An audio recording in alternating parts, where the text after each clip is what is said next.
welcome back to my channel and welcome back to a brand new Sims 4 speed build.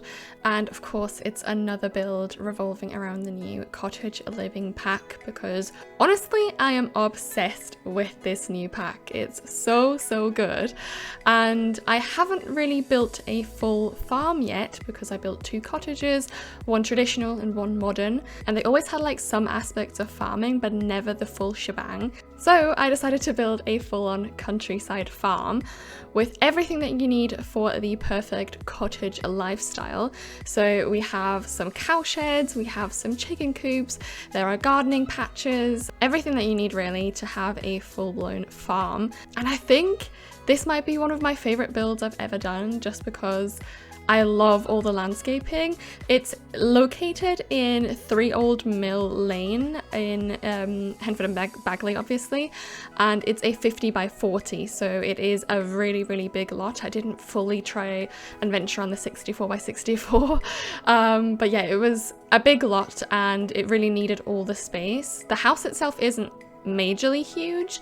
It has 2 bedrooms and 2 bathrooms, and we obviously have a laundry room, an office, everything that you need, a walk-in wardrobe even. So it is like a good family farm. But obviously most of the space was taken up by the exterior and by all the farming bits and bobs, and I also built a pond, and we have a beautiful like walkway up to the cottage and stuff like that. So yeah, the lot is entirely filled and I really hope you like this farm. I absolutely love it. I'm so addicted to building in this style. I love this British style, and I think I actually might need help because I'm building one cottage or like one British build after the other, and it's still fun, which is rarely ever the case. Usually with a new pack I get bored of it pretty quickly and just like do 1 or 2 builds in that style and then I'm done with it. But with this one, it doesn't stop. The inspiration keeps flowing. I've been building non-stop and I'm enjoying it so much. I really hope you guys aren't bored of it yet either, because there will be more cottage living stuff to come. I want to see a couple of things like in terms of modern and just like farming stuff in general. I think it's just such a good pack. I love the pack, I love the world. I mean, this world is 100% my new favorite world. Definitely 100%. It looks so realistic. It looks so I don't know, just so lively and like green. There's always stuff in the background that you can discover. It's just, there's a lot of depth to it and I really enjoy that about this world. And the gameplay as well. Like I played last week with the Cottage Living Pack and it was so fun. I was playing like a couple hours straight because it was just addictive. It's completely my kind of gameplay. It's so much fun, and especially with the lot challenge that they have where you have to like cook your own food and stuff. I absolutely love it and I will move my Sims into this farm once they have a bit more money. But yeah, so this is a full-blown family farm in the middle of the English countryside. On the exterior, obviously it looks very classic, very traditional, you know, classic British house, British cottage, but don't let the exterior fool you because on the interior I went more contemporary. It has a slightly modern interior with a couple of boho touches even, just because I am not very keen on the traditional cottage interior style, so I just decided to put a modern twist on this build. I'm loving traditional exteriors like that, but yeah, on the interior I do struggle and I personally don't find the aesthetic too pleasing. So yeah, I went for a very, I don't know, like a cozy color scheme as well. I used a lot of light brown wood as well as the beautiful sage green that came with Dream Home Decorator. So in the kitchen I used the kitchen counters from Dream Home Decorator, and they're just perfect. They have this really lovely sage green color and I think it just works really well with the light brown wood. It makes it seem kind of nature-esque because it's obviously green, and yeah, I just really enjoyed the colorway and it was really fun to kind of play with a bit more boho details as well and kind of make it a contemporary farm, and I had so much fun building this. It's kind of nice to combine the traditional with the modern, not necessarily on the exterior but on the interior. I think it's such a fun way to make a farm feel a bit more contemporary. And yeah, I really hope you like this style. I'm absolutely loving it. I would love to live in a house like that. Life goals right there, genuinely.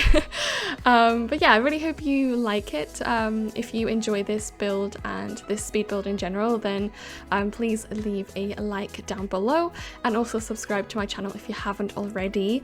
Like I said, there will be a lot more cottage based builds coming.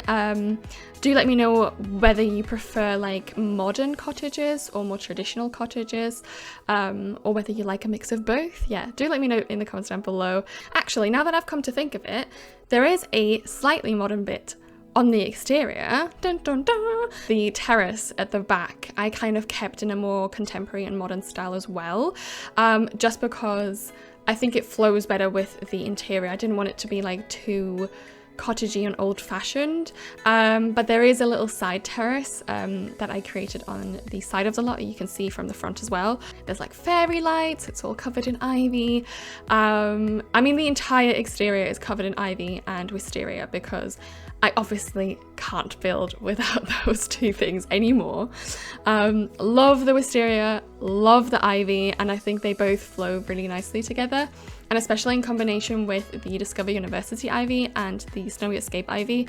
The ivy is just, there's so many options now, like corner pieces, bottom pieces, like just general pieces. It's just brilliant. I think in general the whole landscaping was actually my favorite part.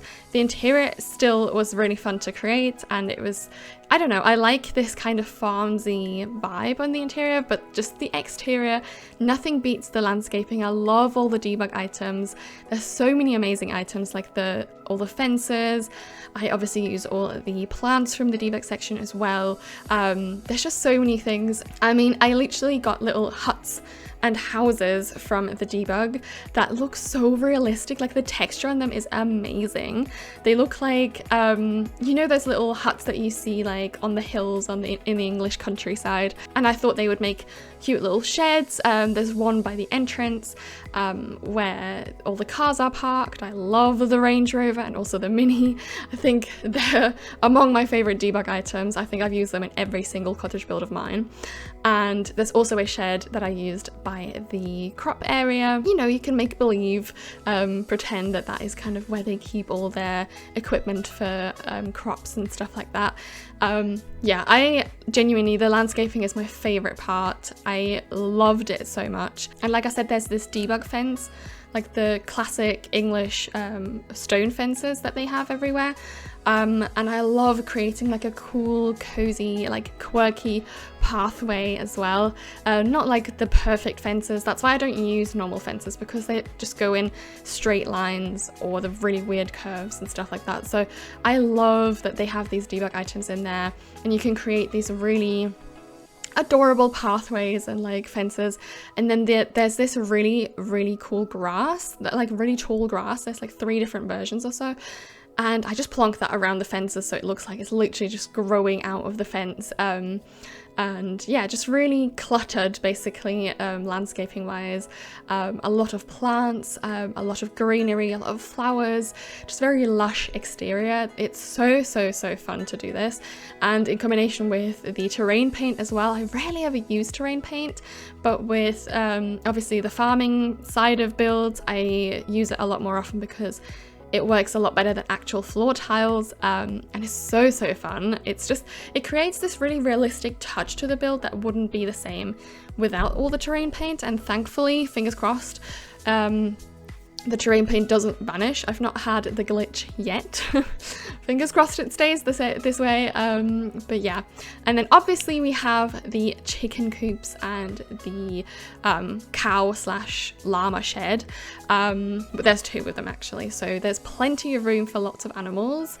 2 chicken coops, so you can have plenty of chickens, and it's so cute. Like when I was playtesting it, they were just running around the entire house because I didn't fence them in properly.